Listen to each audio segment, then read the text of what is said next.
Hi everyone, it's Kristen. So I know that Uncanny X-Men 19 comes out this Wednesday. I have not even received 18, so of course I'm behind. But I thought I would use this video to talk about Outlaw because I know she's going to be in issue 19 because we've already seen the cover. And Deadpool is too, but I feel like everyone knows who Deadpool is.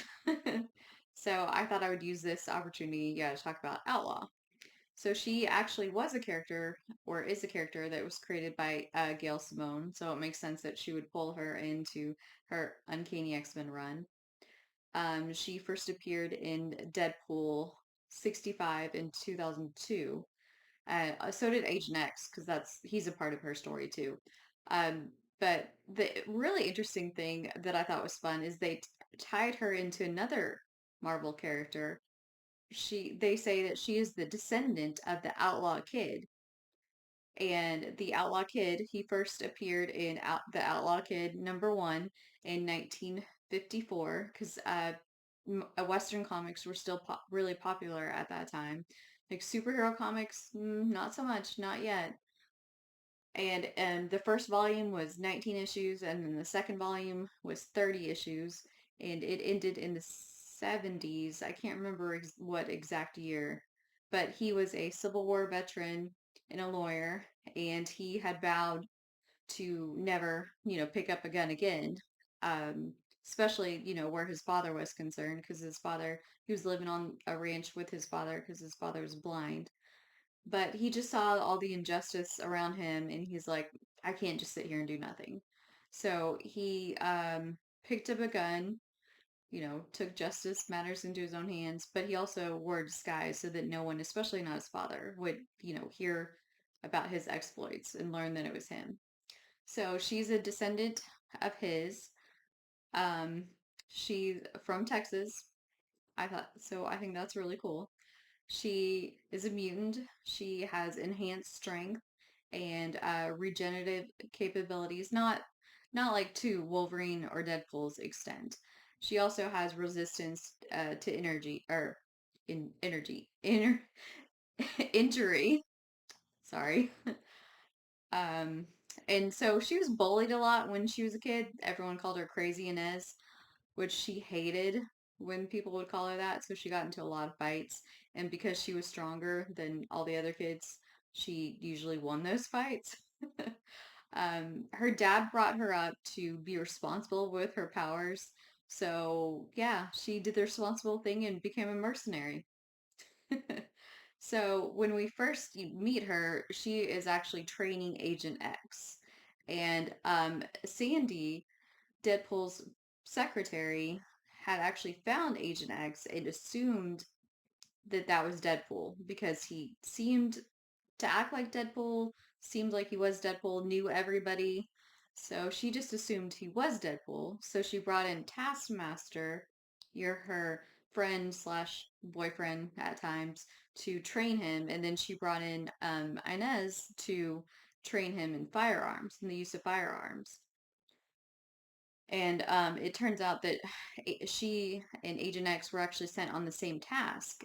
They were both sent to retrieve Punisher's 45 Colt handguns, which of course Punisher was not happy about. He ended up killing everyone that had, arranged that. So yeah, you don't want to mess with Punisher. And Agent X actually formed an agency, Agency X, for like mercenaries and stuff. And he wanted Inez to join, but her father got sick, so she had to go back to Texas. And when she got back, after her father unfortunately had died, she saw that Agent X and Sandy were together, which made her kind of mad. Like she, wasn't expecting that, wasn't okay with that. But when Agent X was in trouble and he was kidnapped by the German mutant Black Swan, she went to his rescue. She and Taskmaster and Sandy went to his rescue, and she, like I mentioned, she has enhanced strength. I think it was Black Swan where she actually like punched a hole in him, like punched a hole through him, which is crazy. But the even crazier part is that he survived. You think if you have a huge hole in you, you wouldn't survive that. But yeah, comics, you know, mutants, superheroes, supervillains, they have like more than 9 lives. So, yeah, so after that, she kind of did stay and help Agent X for a while. And then she had, of course, crossed paths with Deadpool. And when Deadpool had been wounded in a fight with Punisher, he went to Inez for help. And so, they kind of after that formed a kind of a relationship.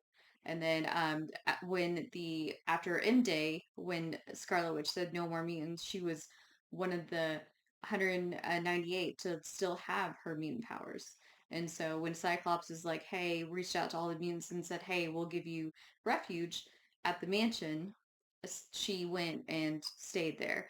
And she was bunking with Magma and Skids of all people. And when she crossed paths with Domino, is when Domino Shatterstar came and like busted all the 198 out of the mansion and took them to like a safe house in the desert. But what they didn't know is like a nuclear reactor went off and sealed them in the safe house, the bunker, and they could hear the X-Men fighting um, Bishop and one outside. And apparently, okay, in this, this, it's comic books, so of course it's crazy. So this mutant called Johnny D, he had this. The only thing I can think of to describe is like an octopus on his chest. It has like tentacles and it's like a living thing. It's just it's weird. And the thing would make voodoo dolls, and through these voodoo dolls, he could control people. And so that's what he was doing. He was controlling people and getting them to fight each other. So, and Inez was fighting against Domino, Shatterstar, all the rest of the X-Men, so was Cyclops. And eventually they were saved by the Avengers, the military, and the X-Men. And then after that, she was seen kind of on Utopia, the mutant island.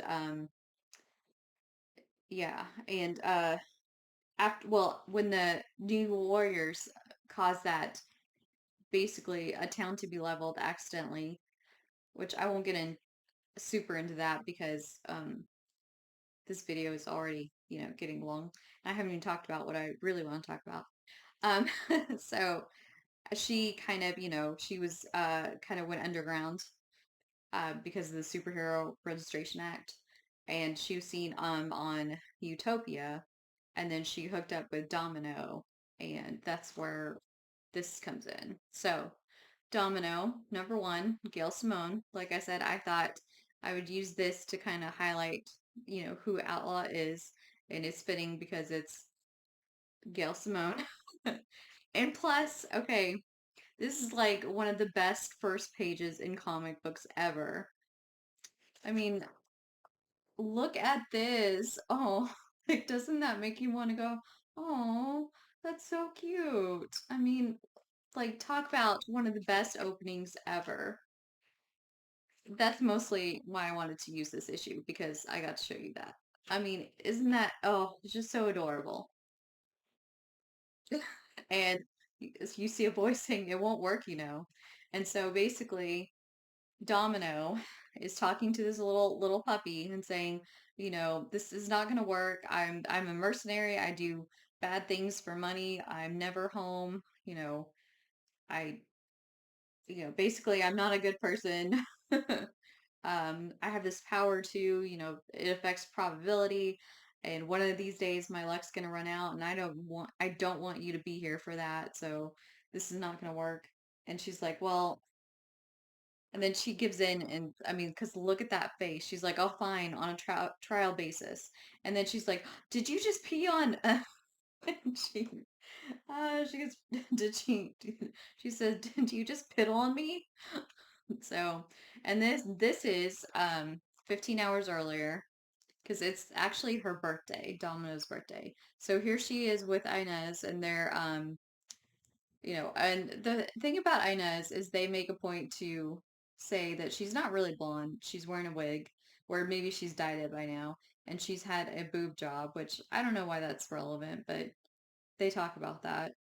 Um, so here they are. They're in a job. They're doing a job, and they're in on the coast of the Oregon-Washington border. And apparently, someone is stealing. It's called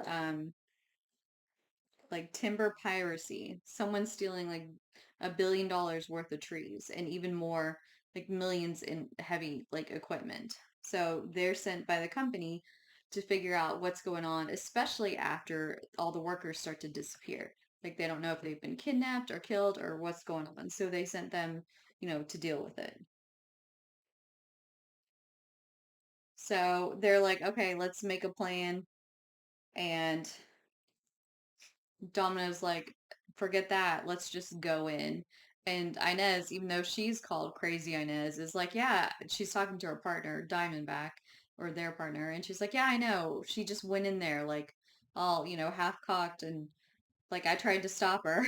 And so apparently these guys are Russian. And Domino's like, yeah, look, you don't want to do this. I have this power. You'll try to shoot me, your gun will backfire, or it'll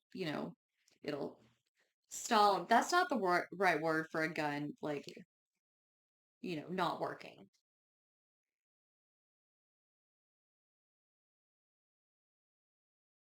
Jam. I said stall. Oh goodness. Anyway, so she's trying to explain her powers, and then she sees that they have a prisoner, and she's like, and the guy's like, the prisoner's like, I have a present for you, and she's like, oh really? It's in my pocket, and so she pulls it out, and it's a broken domino, and she's like, oh shoot, it's a setup because of course her name's Domino, so why else would he have a broken domino in his pocket? And so here's like Inez up close, and she always, wears that outfit, and she likes guns. Like, she doesn't really like physical fighting, but she likes guns. Even though she can, handle herself in a fight, she prefers guns. Kind of like Domino. Domino is, a good hand-to-hand combatant, but she likes guns. So the hostage isn't really a hostage. She's like, oh shoot, it's a setup. And he throws this heavy equipment at her, and she talks about how her powers sometimes betray her because yeah, they help her survive things, but they do it in a way where it's not like the best. Like she avoids this heavy equipment because she trips over this rock and like gets all muddy. And she'll talk about how she'll survive falling out of a building by landing on a mattress, but at the same time, she'll like break her arm. So it's not like she never gets hurt. Like in the Deadpool movie, Domino didn't get hurt, like ever. Like nothing bad ever happened to her. Of course, this is comic book Domino. And so, anyway, oh, and so sometimes Inez doesn't know her own strength because they were talking about the Jeep. She actually put her foot through the Jeep. Like she was, driving, but stepping on the gas, and she actually put her foot through the floor of the Jeep. And she's joking with Domino, like, I thought I saw Sasquatch. And she's like, you guys should date. Like, he's just your type. Sasquatch from Alpha Flight. So anyway, and so Inez comes in to save her. She pushes her aside. And like I said, she doesn't know her own strength because Domino's like, that hurt. Because she pushed her, just a little bit too hard. And then she's like, hey, fastball special. And Domino's like, oh, do I look Canadian? She's like, I hate the fastball special because it always makes my costume ride up. So, they're fighting this creature, and next thing there's this guy. And he's like, you guys don't seem like mutants, you seem like models. Like you're,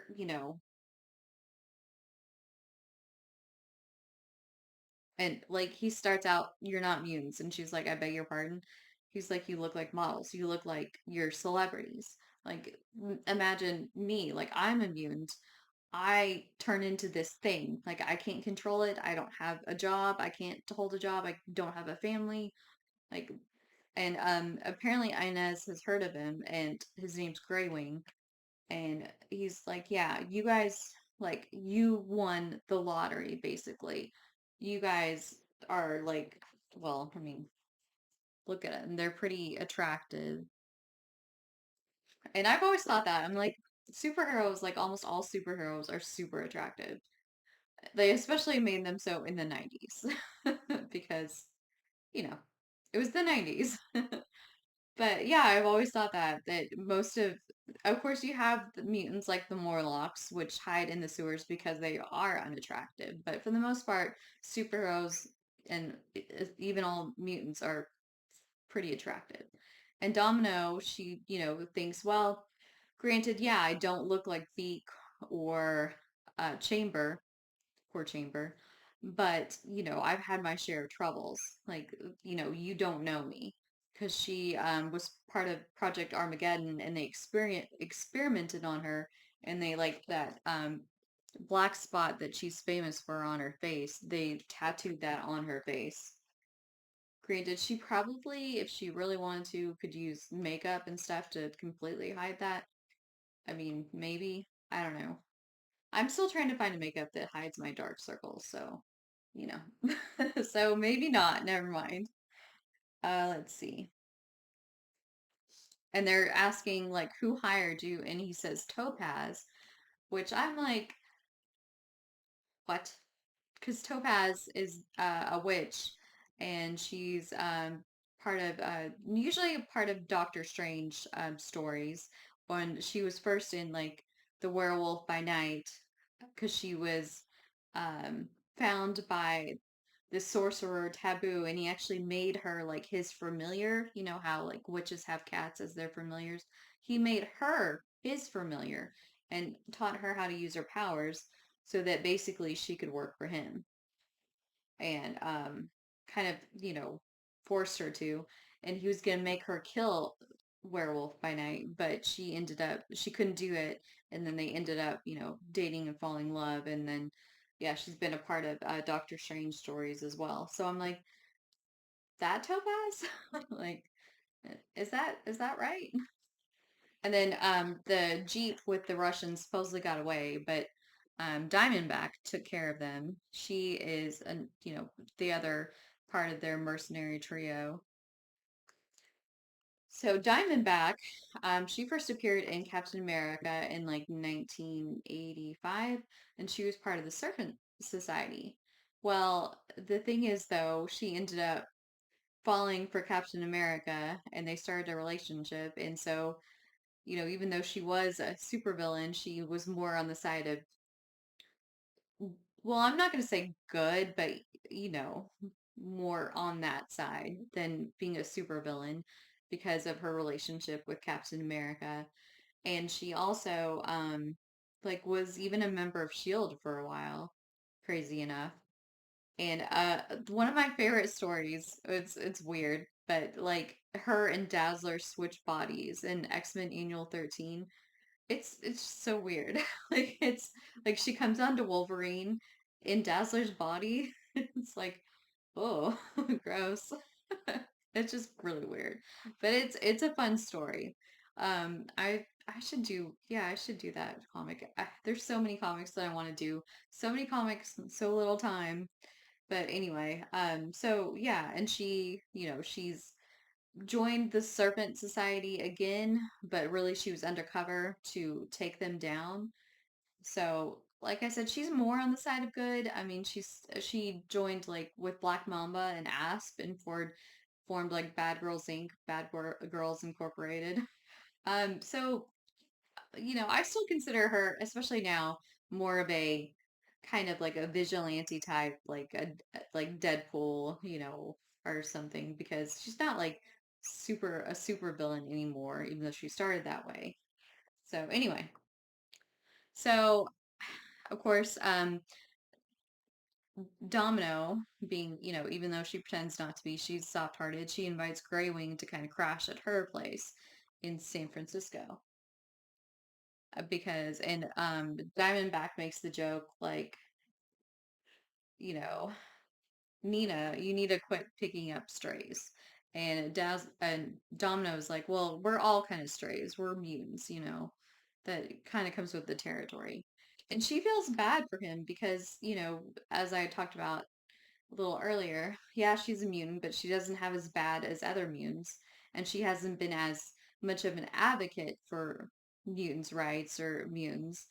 And she kind of feels like she should take this mutant in under her wing and like help him. So she says, "Hey, you can stay here at my place for a while." And so they know that it's her birthday, so they want to do something nice for her. And she's like, I appreciate you guys, wanting to take me out and get all dressed up, but at the same time, I kind of don't feel like it. I just want to go home. I just want to stay home tonight. And then it's like, surprise, it's a party for her. And, you see Storm and other people there. And of course, Deadpool's there. And he's like, I brought the entertainment, which the entertainment is Dazzler, which I don't like this look on her, to be honest. The whole half shaved head, just that little piece of hair. And of course, she did the like mark on her face to honor Domino because she has the same kind of mark. And, Pixie's there. And oh, Inez makes a joke that, hey, look, there's all your exes. You definitely have a type because it's Cable, Warpath, and Colossus. And Domino's like, yeah, the type is largeness. So she's like, shut up, it's just a coincidence. And then she's like, largeness. Oh, and then I forgot to say, after a while, like Agent X kind of disappeared you know, from the view because Hydra had experimented on him and he turned morbidly obese because of the experiments. So Domino remarks that he looks great and he's like, yeah, I'm on diet shakes and have been for like a year. And that's all I've been drinking. So, and then, yeah, Dazzler's there and she sings the song, You'll Never Walk Alone. And she's just kind of like, she's just feeling emotional because, of course, like as a mutant, you don't really celebrate your birthday because it's like the day that you were born as a mutant. And of course, mutants are like hated and feared, and nobody likes them. And so you don't really celebrate that necessarily. So she's just feeling emotional. And, whenever she feels kind of emotional, she gets a headache. And, Inez is like, "Are you okay?" And she's like, "No, not really." And she talks about, yeah, her memories, because we see like a little peek into Domino's past life where she's being experimented on and they're tattooing her. And, there's her with Wolverine. She and Wolverine had like a brief relationship too. And she runs into Colossus. She's been drinking, and she's like, "I heard you and Kitty are getting married. Congratulations. It must be nice to have a fiance with a normal face." Which, like, I was like, "Ooh." uh, and of course, we know now that they don't end up getting married. Kitty calls off the wedding, and Rogue and Gambit get married instead. So, yay. Let's see. And so like I said, Wade was responsible for Dazzler being there, and she did fireworks. And they're like, we were gonna ask Jubilee since now she's not a vampire anymore, but Dazzler just kind of really wanted to do this for you. So, that's why it's her, not Jubilee. And so then Diamondback is the one that gives her the puppy. I mean, look how cute that is. We have to go back to the first page. I mean, look how adorable. How could you not say yes to that little face? So, um, yeah, so Diamondback is the one that gives her the puppy, and she's like, I know, but everyone has something to come home to except for you. And, as much as you don't think you need that, you do. So then we kind of, we're caught up, and Deadpool is just saying to uh, Rachel Diamondback that, hey, you've been marked by Topaz. And he's like, I promise you, you do not want to mess with this witch. So it is the Topaz I'm thinking of, which, which, it's strange though, because she's not normally like evil, at least not all the time. Only when she's being controlled by somebody is she really evil. And so Domino's like, I love you, and I love Inez. And Rachel's like, we know, sweetie, happy birthday. So she's just laying there with the puppy. She's just thinking. And then she hears a voice say, excuse me, we were looking for the washroom. So you have Topaz, and I want to say that is Taboo. Like the guy who found her when she was super young and basically indoctrinated her, like made her work for him. Because, like I said, she's not like inherently evil by herself. She's actually helped Doctor Strange sometimes, and actually formed a trio with Santana and Jennifer Hale. So anyway, so he's like, I have a gift for you. It happens to be my birthday as well. It's a broken domino. And so then you know for sure that, yeah, he's the one that arranged the whole, for them to be out there and for a Gray Wing to attack them. And so then you have Topaz just basically just going after Domino. And she's not able to put up much of a fight. And it's interesting because all the people, there's still people there, and apparently no one can hear her, having this fight in her room. And she's like, my power doesn't seem to be working right now. And then she gets thrown out the window and she's like, I'm gonna die. I'm really gonna die.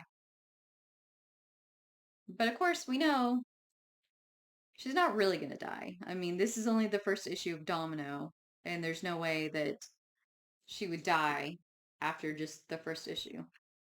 So anyway, like I said, I just wanted to pull out this issue because Outlaw is in it, and because obviously it was written by Gail Simone, and Dazzler makes an appearance. So there's Inez again, and then this is what she, like I said, normally wears around, kind of a cowboy outfit. Oh, and it's funny because Diamondback is also from Texas. She's from Austin.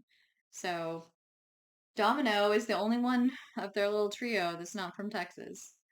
So anyway, I hope you enjoyed this video. I'm gonna leave you with this cute, adorable puppy. I mean, how could you not love that little face? It's adorable. So until next time, bye.